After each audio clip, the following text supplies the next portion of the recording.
Bom dia, meus amados. Hoje é segunda-feira, dia 9 de fevereiro de 2026. Vamos hoje para mais um vídeo de perguntas e respostas. Dizendo sempre que vocês podem enviar as perguntas como comentários abaixo dos vídeos. Aquelas que eu acho necessário responder por aqui são escolhidas para uma resposta mais apropriada, mais longa. E aquelas que têm uma resposta mais simples e direta, fazemos sempre lá abaixo dos próprios comentários. A primeira pergunta de hoje, também como ocorre quase sempre, são várias questões numa mesma pergunta. Vamos lá. É possível reencarnar na condição de animal? Reencarno no próprio país e em continuação da vida que tive? Ou posso reencarnar em outro país e em condição diferente da vida? Vamos em partes. É possível reencarnar na condição de animal? Uma vez que a alma atingiu a condição de ser humano, hominal, ela não precisa e não é necessário e também não tem porquê reencarnar na condição de animal. Nada justifica isso, não é uma coisa lógica. É como um aluno que está na quinta série voltar para o prézinho. Os animais, eles são consciências, mas eles vêm de uma outra forma para também evoluir.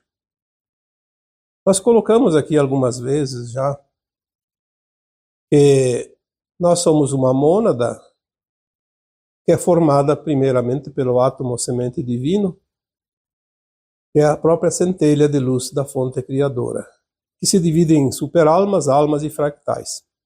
Nós somos uma parte desta mônada, como consciência humana. Os animais, eles vêm de outra maneira em evolução, porque tudo é criado pela luz, em todos os planetas, em todas as galáxias. E existe uma explicação para uma palavra chamada Stardust, que significa poeira cósmica. Às vezes, quando a mônada separa uma alma, um fractal de si mesma, pode sobrar, como se diz, alguns restos de energia, de consciência. E tudo é reaproveitado, como dizia Lavoisier, nada se cria, nada se perde, tudo se transforma. Então, há uma certa teoria que diz que os reinos inferiores, como mineral, vegetal, animal, elemental, que vem antes do hominal, seriam essas poeiras em evolução, até conquistar uma consciência que pode abrigar então um fractal de alma já para começar então a fazer parte definitivamente da mônada. Por isso os animais podem ser consciências de outros mundos. Por exemplo, muitos aqui na Terra, muitas pessoas, são fractais de almas de Sírios, por exemplo. São fractais de almas das Pleiades, de Alfa Centauri, de tantos outros mundos. Então, os animais que aqui estão, talvez tenham parte da consciência também desses homens, desses hominais que aqui estão. Por isso as pessoas têm uma certa afinidade com alguns animais, porque às vezes ali tem uma parcela da consciência de si mesmo, naquelas divisões mais elevadas, e também essas consciências ditas ainda em evolução, como os animais, eles também crescem e evoluem junto com a consciência humana. Antigamente se dizia que o cachorro era a cara do dono, e é verdade. Os animais, eles adotam a consciência do seu dono. E quando ele morre, aquela consciência fica ali porque pertence àquele local, àquelas pessoas, ao seu dono. E vindo outro animal, ele absorve aquela consciência e dá continuidade. Você não vê outro animal naquela casa, vem na redondeza, vem nas imediações. Mas são consciências em evolução. Assim como nós somos um fractal na forma humana, agora vamos evoluindo novamente para uma alma, uma condição ainda humana até a nona dimensão, mas humana porque vamos continuar na Terra. Se formos para outros mundos, podemos ter a forma humanoide ou não, porque a forma é apenas a vestimenta da alma que está naquele planeta, naquela estrela. A vestimenta é feita de materiais próprios do local. A alma é quântica, a matéria é local. Ela depende de condições daquele local. Então, é possível reencarnar na condição de animal? Eu diria não. Não, porque nem é necessário. E o universo não perde tempo com coisas que não têm sentido. Na mesma pergunta, é dito, reencarno no próprio país e continuo a vida que tive, ou posso reencarnar em outro país em condições diferentes de vida? Aqui sim, existem todas as possibilidades. Você pode reencarnar no próprio país, pode reencarnar em outro país, pode reencarnar como homem, como mulher, pode reencarnar como rico, como pobre, pode reencarnar como um sábio, como um ignorante. Isso é muito comum porque em cada encarnação a alma veste um personagem. É como se fosse um ator de cinema e faz lá 20, 30 filmes diferentes, mas em cada um ele interpretou um personagem. A alma faz isso para aprender todas as possibilidades, como é viver neste planeta Terra, na luz e na sombra, co-criando na luz, co-criando na sombra. Então, numa vida nós podemos ter sido bons, noutra maus, podemos ter sido bons e maus dentro da mesma vida, podemos vir ricos e morrer pobre, ou vir pobre e morrer rico.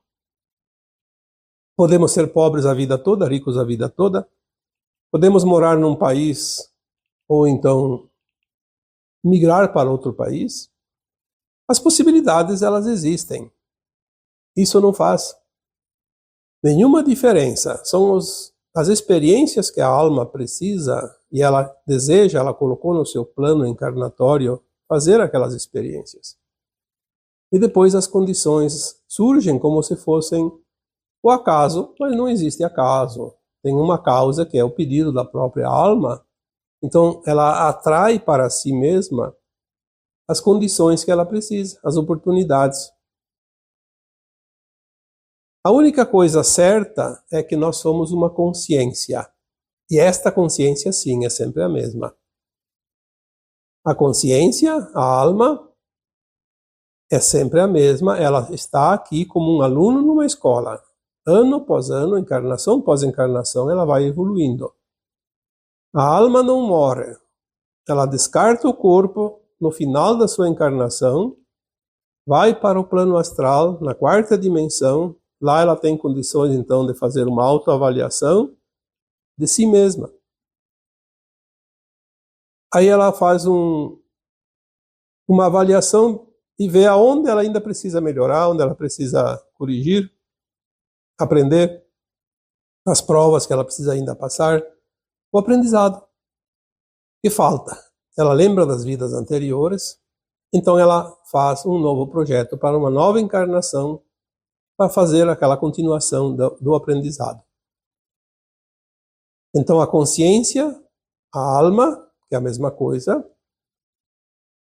sim, quando reencarna, ela continua do ponto que parou antes, na evolução, mas não no local e nas condições, isso não.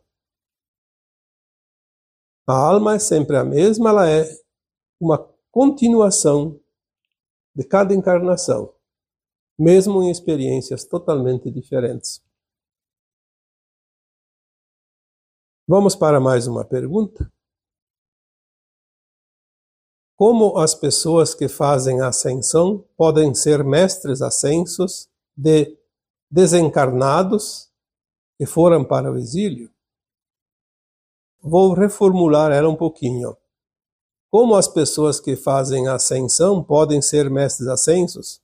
Automaticamente, as pessoas quando desencarnam e fazem a ascensão, elas já são mestres ascensos, mas elas não precisam necessariamente ser mentores de outras almas em outros mundos ou no mesmo mundo que ela está.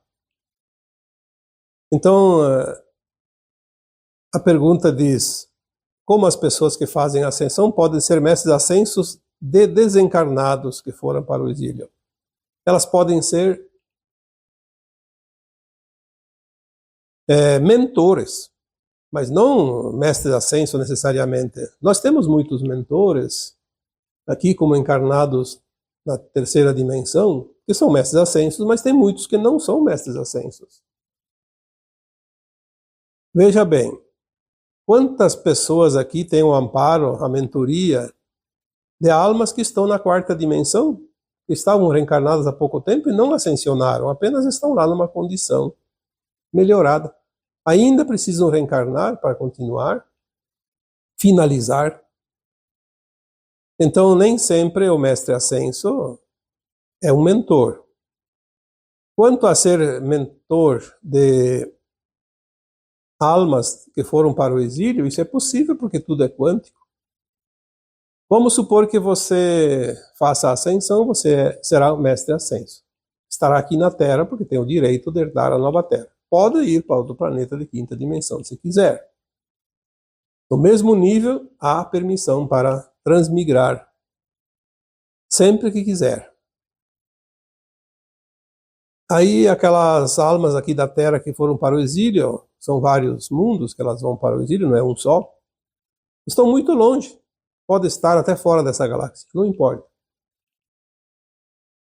Você, como mestre ascenso, pode dar assistência como mentor para qualquer alma, em qualquer planeta, em qualquer estrela, em qualquer galáxia. Não importa a distância. A distância só existe aqui na terceira dimensão, quando nós estamos na matéria pesada. A partir da quinta dimensão, as distâncias elas são tão irrisórias que nós podemos entrar num portal, percorrer 50.000 anos-luz em segundos. Então, distância não é a mesma coisa de agora. Não vamos aqui querer entender isso com a consciência ainda da terceira dimensão. Fica meio difícil.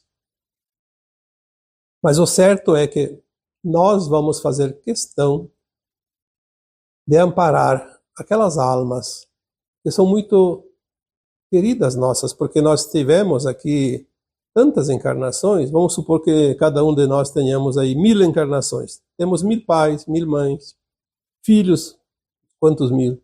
Irmãos, esposos, esposas, sobrinhos, netos. E nós vamos lembrar de todas as vidas, vamos reconhecer, e vai ter muitas almas que ascensionaram, que faziam parte dessas famílias enquanto encarnávamos aqui. Mas tem aquelas almas que não fazem parte desta última família, e nós não sabemos, mas vamos lembrar. Então, tem muitas almas que poderão precisar dos nossos trabalhos, do nosso auxílio. Isso é bem claro, que já foi trazido aqui essas informações em vídeos anteriores, e são informações que não são passadas dessas consciências mais elevadas.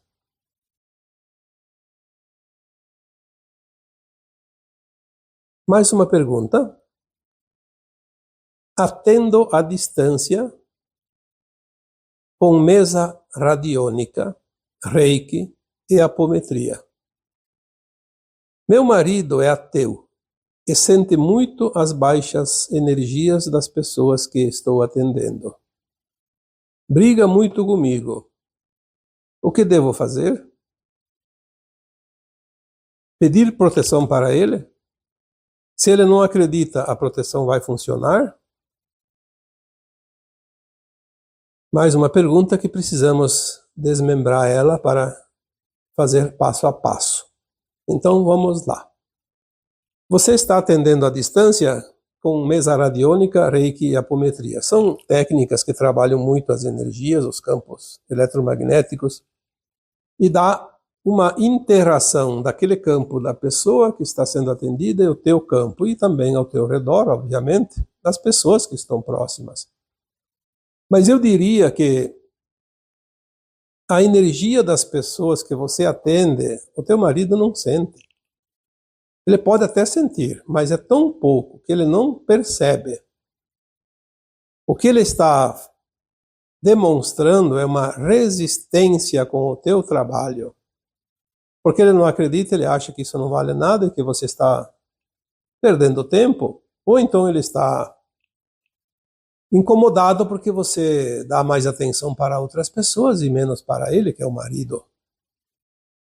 Este é um ponto muito importante, porque a maioria dos terapeutas, seja homem, seja mulher, a maioria ainda são mulheres, mas tem muitos homens também que são terapeutas. Ultimamente está crescendo muito o lado masculino, também desenvolvendo a parte das terapias, da parte da questão da ascensão agora, né? O masculino está começando a se equilibrar para poder ficar mais próximo e ajudar também o feminino. Mas quando tem um casal e um é terapeuta e outro não, pode ocorrer, e muito provável que ocorra, certos probleminhas de relacionamento, porque muitos homens, principalmente, têm ainda aquela questão de que a esposa dele tem que dar mais atenção para ele do que para as outras pessoas. Então ele se sente um pouco deixado de lado e isso incomoda. Então ele vai dizer que são as energias, não são as energias. É ele. Ele está incomodado com isso. O ego dele está resistindo, como você diz, ele é ateu. Ele não acredita em nada. Então é pior, porque na verdade ele gostaria que você fosse o tempo todo disponível para ele. É uma carência. Não há muito o que fazer, porque por mais que você dê atenção, ele vai te cobrar sempre. Isso é perfil. Já deu para sentir aqui que é o perfil dele e ele vai te cobrar. Você pode atender uma pessoa por dia só. E ainda assim ele acha que é muito. Pedir proteção para ele não adianta. Porque ele não está precisando de proteção. Ele vai continuar agindo da mesma forma, é uma reação dele. E é uma escolha dele, não há o que se fazer.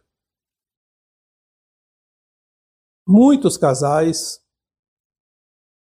chegam nesse ponto e às vezes não têm o que fazer. Ou aquele que está se dedicando ao trabalho, ao auxílio do próximo, para de trabalhar e dá atenção para o seu cônjuge. Ou então, às vezes a separação do casal, porque não dá para trabalhar com as energias elevadas como essas técnicas. Qualquer técnica holística precisa que a pessoa esteja alinhada com a frequência mais elevada para poder trabalhar com essas energias quânticas, energias como a do Reiki, apometria, mesa radiônica e tantas outras. Se você não entrar nesse alinhamento de energia mais elevada, o teu trabalho não vai produzir o mesmo resultado. Então vai ser prejudicado. É muito importante que você tenha essa consciência. O teu trabalho precisa de muita concentração e muito alinhamento. E se tem alguém atrapalhando, é muito complicado. Nós aqui não vamos dizer o que você deve fazer, mas você tem que ver o que pode fazer para não ser prejudicada nesse trabalho. Ou então arrumar outra coisa para fazer. Porque se você estivesse trabalhando lá num balcão de uma loja, numa fábrica, ou lá num banco, ou qualquer outro lugar, num serviço público, ele estaria tranquilo, porque você não está dando atenção para pessoas diferentes toda hora. É uma questão dele. Não há muito o que se dizer e nem muito o que você pode fazer. As energias das pessoas que você atende, é normal que você sinta. Mas ele não. Então, esta questão, eu diria, é uma escolha de você. É uma escolha que você tem que fazer. Vamos para mais uma outra pergunta, a última. Gostaria de entender por que eu passo por um tratamento de câncer e estou viva. E ele teve câncer e desencarnou em poucas semanas. Nem deu tempo de tratar. Bom, provavelmente aqui a pergunta é de uma mulher e ele, que ela se refere, deve ser o marido. Então a mulher está com câncer, está por um tratamento já longo e continua encarnada. E o marido teve câncer e desencarnou em poucas semanas, nem deu tempo para tratar. Nós temos que entender que a alma tem o seu plano e cada um passa o que tem que passar por um propósito maior, que é sempre a evolução da própria alma. Ninguém passa o que não precisa passar. E a alma, para fazer a experiência em cada encarnação, ela também determina lá dentro desse projeto encarnatório um tempo de vida útil. Se ela pediu 70 anos, ela não vai desencarnar com 60, a não ser que se suicide, porque não há como tirar a alma de um corpo se não está no prazo dela. Ninguém tem esse poder, nem nada. Isso não existe. Nós temos que entender isso. Temos condições de, sim, escolhas, porque o plano de alma ele é muito abrangente. Ele é um leque de opções tão grande.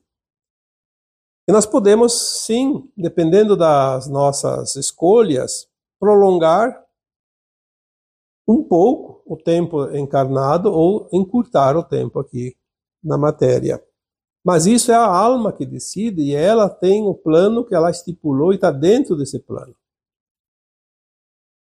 Existem possibilidades, mas ninguém externo, nem uma doença, nem um tratamento, nem mesmo aquela pessoa saiu na rua e uma bala perdida acertou a cabeça e a pessoa morreu.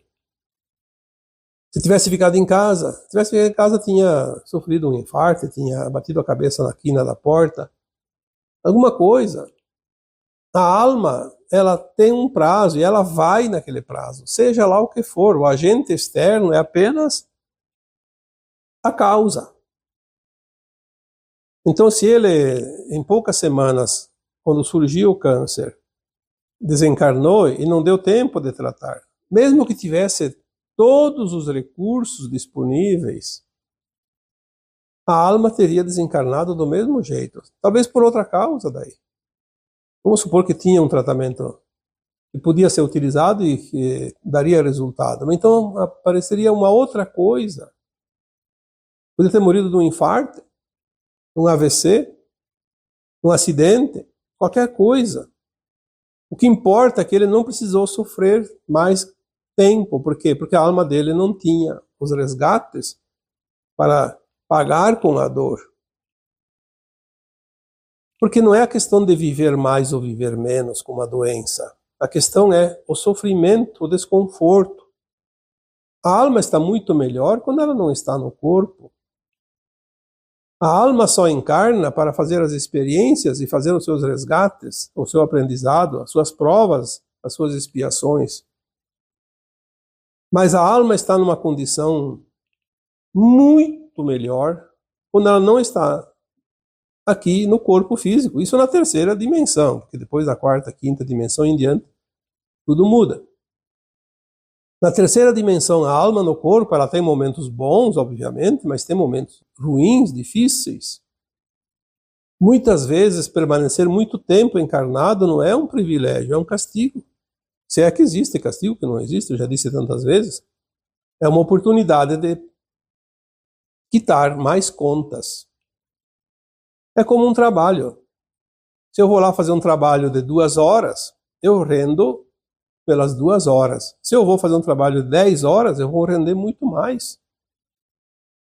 Então, uma alma que está encarnada, se ela fica 70 anos, ela tem uma produtividade, se ela faz consciência, porque tem pessoas que encarnam e parece que perderam a vida toda, mesmo que viveu 100 anos, não aproveitou nada.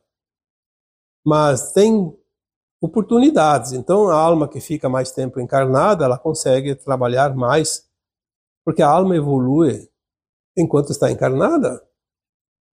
Quando ela está desencarnada, ela só faz avaliação em um projeto para uma nova encarnação. E fica um tempo, claro, ajudando, trabalhando, sempre tem serviço. Seja lá entre os desencarnados, nas colônias espirituais, que tem muito trabalho, no auxílio daqueles que chegam, e também aqueles que estão encarnados. Há trabalho. A alma não para. O único que tem que descansar é o corpo físico. A alma não tem corpo físico. Ela está num corpo físico quando está encarnada, mas a alma não cansa. É uma frequência. Então, a alma como consciência também não precisa descansar. Ela evolui quando está fazendo as suas experiências. É como o aluno numa escola. Ele evolui, ele aprende quando está na escola. Nas férias ele não aprende. E se ele deixa de frequentar a escola 1 ano, 2, não está aprendendo aquelas matérias da escola. Está aprendendo outras coisas, obviamente, porque tem oportunidades, mas comparando a alma com um aluno, se a alma não encarna, ela não está aprendendo nada, ela não está evoluindo. Aqui na terceira dimensão, não. Ela pode até estudar, se preparar melhor, mas o aprendizado é na prática, na terceira dimensão, submetida ao véu do esquecimento. Porque sem o véu do esquecimento, a alma sabe muita coisa, mas ela não experiencia, ela sabe, mas não tem a experiência, não tem a prática. Então, se você está encarnado, é porque você tem uma missão ainda a cumprir, tem um propósito, tem um plano de alma, que pede para você ficar mais tempo. Ele não precisou. Por isso que às vezes as pessoas se preocupam muito. Eu preciso fazer, porque senão eu vou morrer. Olha, nós temos que entender que a dor e o sofrimento pode ser amenizado. Existem recursos, aliviar a dor. Mas nós não temos como prolongar a vida se nós sabemos que temos um plano de alma que estipula um prazo. O que pode mudar a vida para mais ou menos tempo aqui encarnada é as condições que a alma se propõe. Se ela tem um plano, dentro do plano dela, serviços, trabalhos, compromissos que requer mais e mais experiência, ela se propõe a fazer, ela ganha um tempo a mais para concluir. Mas não é a questão da saúde, porque a saúde existe o bem-estar e o mal-estar. Você trabalha na saúde sempre procurando uma condição de bem-estar. Porque para morrer não precisa ficar doente. Para morrer, para a alma desencarnar, basta que chegue o prazo. Por isso tem pessoas que desencarnam sem sofrer, sem doença. E tem aquelas que precisam um sofrimento longo, demorado, porque estão num tempo de expiações, quitando uma conta. Vieram com uma conta muito longa, muito grande, e é preciso então um tempo para quitar a dívida. Enfim, são situações que não existe uma regra é aqui e ali dois caminhos. Não, nós temos infinitas possibilidades. Compreendendo isso, nós compreendemos melhor a vida e vivemos melhor, porque a preocupação, o medo, a insegurança, a culpa e um monte de coisas causam mais dor e sofrimento do que uma doença, por exemplo. Porque a doença é uma opção.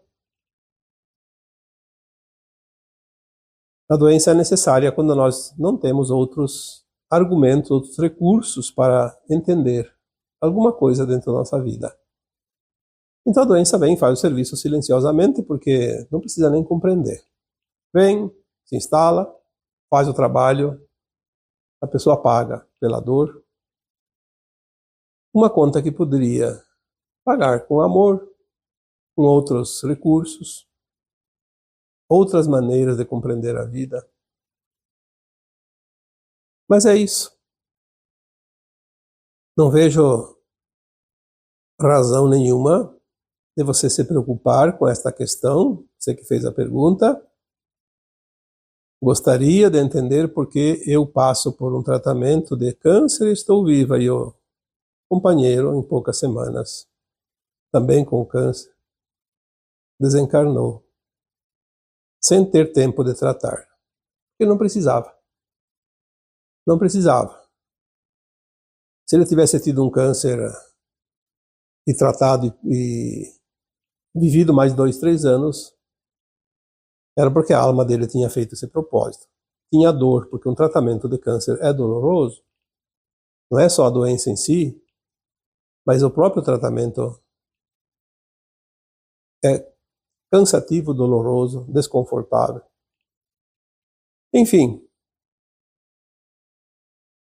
espero que você tenha compreendido.